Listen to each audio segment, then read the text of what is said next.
اما بعد فاعوذ باللہ من الشیطان الرجیم بسم اللہ الرحمن الرحیم واذکروا اذ انتم قلیل مستضعفون فی الارض تخافون ان یتخطفکم الناس فآواکم وأیدکم بنصرہ ورزقکم من الطیبات لعلکم تشکرون۔ قابل صد احترام بزرگوں، عزیز بھائیوں، طالب علم ساتھیوں، اپنے مقصد کو پہچاننا خواہ فرد ہو یا قوم، یہ بہت ضروری ہے۔ بے مقصد زندگی، بے مقصد قوم، بے مقصد علاقے، بے مقصد مصروفیات ہمیشہ ہی بندے کو ضائع کر دیتے ہیں۔ ملک کیوں بنا؟ پہلے ہم اس کو بہت پڑھتے تھے نا۔ میں اکثر بھائیوں کو کہتا ہوں کہ پہلے ہم مطالعہ پاکستان پڑھتے تھے، تاریخ پاکستان پڑھتے تھے، تاریخ اسلام پڑھتے تھے، پھر وہ مطالعہ پاکستان سٹڈیز بن گیا، اس کے بعد وہ کیا بن گیا؟ سوشل سٹڈیز، معاشرتی علوم بن گیا نا۔ بجائے یہ کہ وہ مطالعہ پاکستان رہتا، وہ معاشرتی علوم بن گیا۔ اور پاکستان بننے کا جو مقصد تھا وہ آہستہ آہستہ ہمارے ذہنوں سے محو ہو گیا، اور اس میں بھی اتنا مشکل کر دیا کہ 12 نکات ڈال کے بچوں کو اتنا بیزار کر دیا گیا کہ وہ تاریخ پڑھنے کی بجائے 12 نکات میں ہی الجھ گئے، کیونکہ چوتھی کلاس سے 5ویں سے لے کے FA BA تک اس کو کیا کرنا پڑتا تھا؟ قائد اعظم کے 12 نکات یاد کرنے پڑتے تھے، اور یہی پاکستان کا خود کل مقصد قرار دیا گیا۔ تو میری آپ سے گزارش ہے، کل 14 اگست ہے، آج رات سے شروع ہو جائیں گے۔ ایک تو یہ ہلڑ بازی جو باہر ہم دیکھیں گے، اور لوگوں کا بے مقصد ایک جشن ہے اور خوشی ہے۔ خوشی تو دل کی ہوتی ہے، اور خوشی کے بھی آداب ہوتے ہیں۔ مسلمان آزاد ہے، مگر ایسا آزاد نہیں کہ بالکل آزاد ہو۔ مادر پدر آزادی نہیں ہے۔ آزادی میں بھی ہم غلام ہیں اور پابند ہیں کس کے؟ اللہ کے اور اللہ کی شریعت کے۔ ہم ایسے آزاد نہیں کہ بالکل ہی آزاد ہو جائیں، جو مرضی کرتے پھریں۔ کل کی آزادی کا معنی کیا ہوگا؟ کہ بالکل ہی آزاد ہو، اور اس مقصد کو پہچاننا اور اس قربانی کو جاننا، اور اس میں شکر کا پہلو اور اللہ کی عبادت کا پہلو۔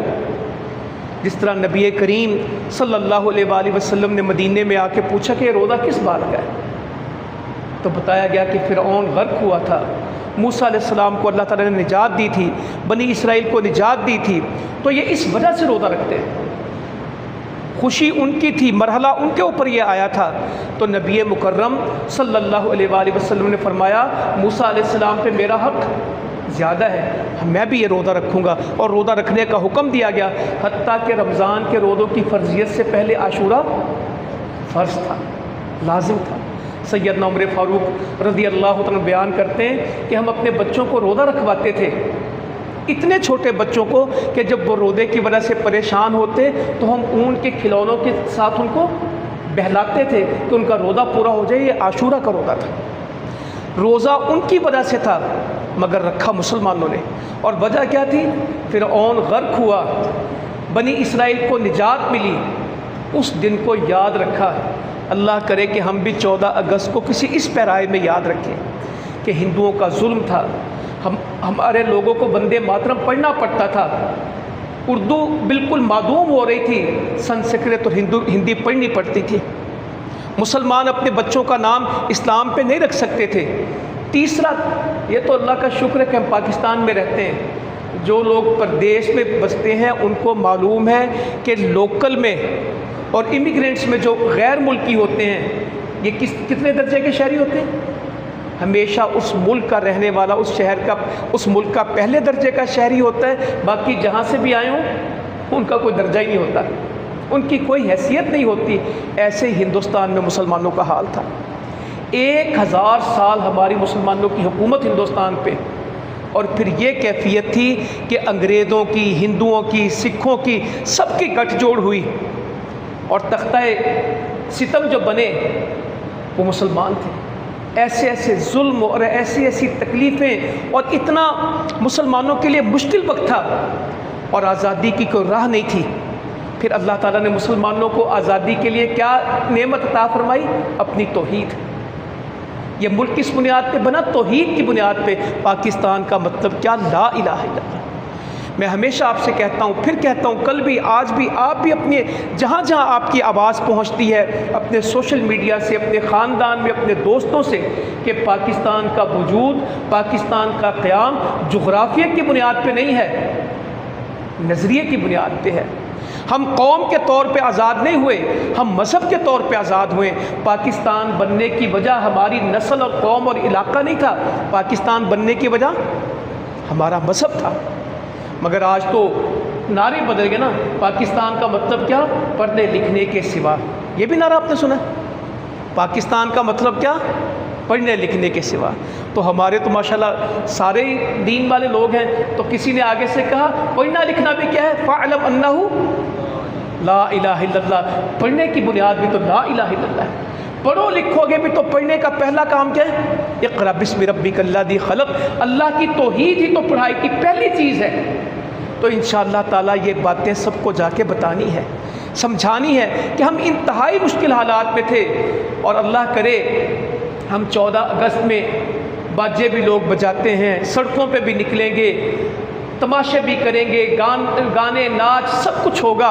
اللہ رحم کرے، ناقابل تصور وہ منظر ہوگا مال روڈ کا اور گلبرگ کا اور کراچی کا اور اسلام آباد کا اور 5 اسٹار ہوٹلز کا۔ خوشی ہو رہی ہے، آزادی ہو رہی ہے۔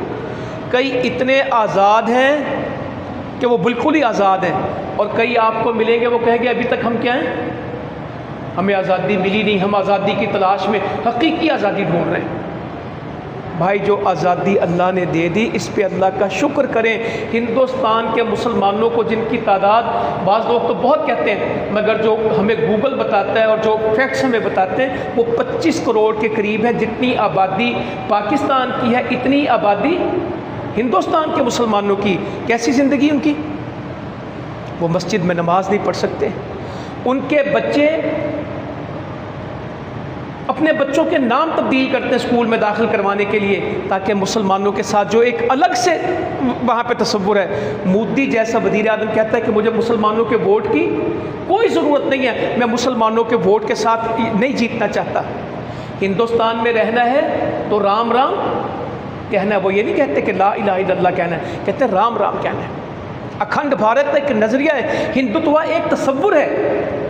بہت مشکل زندگی، نہ مسجد میں نماز پڑھ سکتے ہیں، نہ سڑک پہ نماز پڑھ سکتے ہیں، نہ عید کے اجتماعات میں نکل سکتے ہیں۔ ان کی لڑکیوں کو جس طرح وہ لے جائیں، کوئی ان کو کہہ نہیں سکتا۔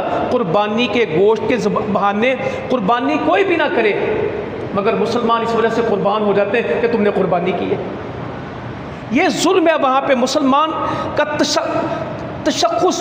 ابھی وہ میں ایک دن سن رہا تھا، میرے بارے میں گفتگو کر رہے تھے، میں ان کو بہت اچھا سمجھتا ہوں، اب بھی میں سمجھتا ہوں کہ مجبور ہوں گے۔ وہ اویسی برادران ہیں، کسی دور میں بڑی جرت کی بات کرتے تھے۔ حالات یہ ہیں کہ آج وہ ہندوستان کی تعریفیں میرے بارے میں کہہ رہے تھے، ایک دہشت گردوں کا جنازہ پڑھا رہا ہے، دیکھیں یہ پاکستان ہے، یہاں دہشت گردی پروموشن۔ وہ جنازہ پڑھانے کو بھی ایک مسلمان ہندوستان کے پلڑے میں ڈال رہا ہے جرم ضعیفی کی سزا مرگ مفاجات۔ نہیں بول سکتے وہ بیچارے، نہیں بول سکتے، کچھ نہیں کہہ سکتے۔ علاقوں کے علاقے مسلمانوں کے، محلے مسلمانوں کے، دینی مدارس کوئی کم نہیں ہے۔ تبلیغی جماعت وہاں پہ ہے، اہل حدیث وہاں پہ ہیں، دیوبند وہاں پہ ہیں، اہل سنت وہاں پہ ہیں، اجمیر وہاں پہ ہے، دیوبند وہاں پہ ہے، بریلی وہاں پہ ہے، مسلمان ہیں، پوری بستیاں ہیں۔ مگر جو اللہ تعالیٰ نے آپ کو یہاں نعمت دی، اس کا تصور بھی وہاں پہ نہیں ہے۔ چلے وہ تو ہندوستان ہے۔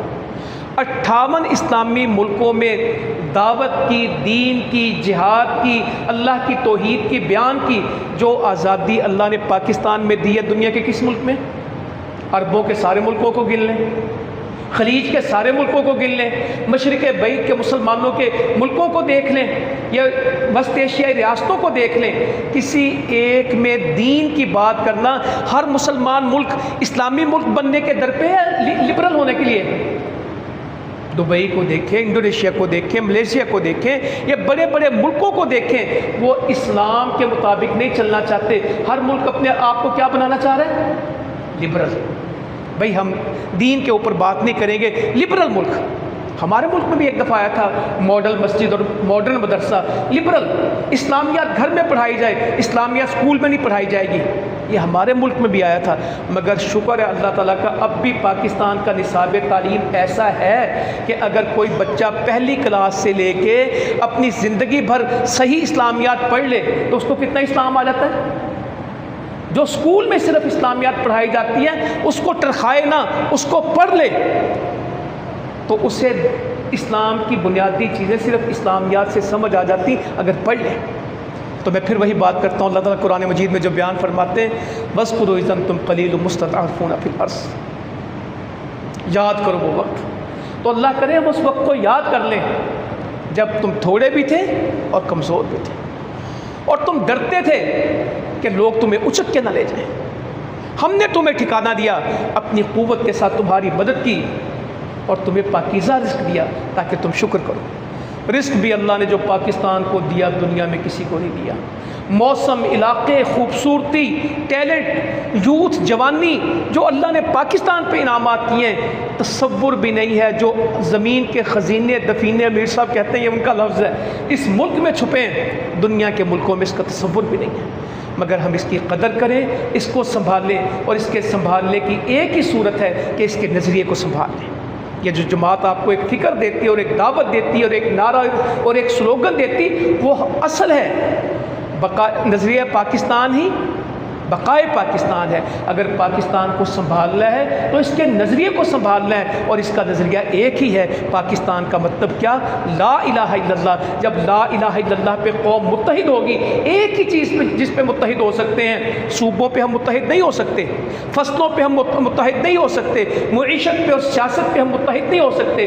اس قوم کو متحد کل بھی لا الہ الا اللہ نے کیا تھا، آج بھی یہ قوم اگر ایک محلہ میں پروئی جائے گی، ایک لائن میں کھڑی کی جائے گی، اگر ہاتھوں میں ہاتھ ملا کے اور کندھوں سے کندھے ملا کے کھڑا کرنا ہے تو ایک چیز ہے لا الہ الا اللہ محمد الرسول اللہ صلی اللہ علیہ وسلم۔ اس دعوت کو عام کرنا ہے، اس تعارف کو عام کرنا ہے، اور مایوسیوں میں روشنی کے چراغ جلانے ہیں۔ مایوسیوں میں مایوس لوگوں کے ساتھ مل کے مایوس نہیں ہونا، ان کی مایوسی ختم کر کے بھی ان کو حوصلہ دینا ہے۔ اللہ تعالیٰ عمل کی توفیق دے۔ جزاکم اللہ خیر۔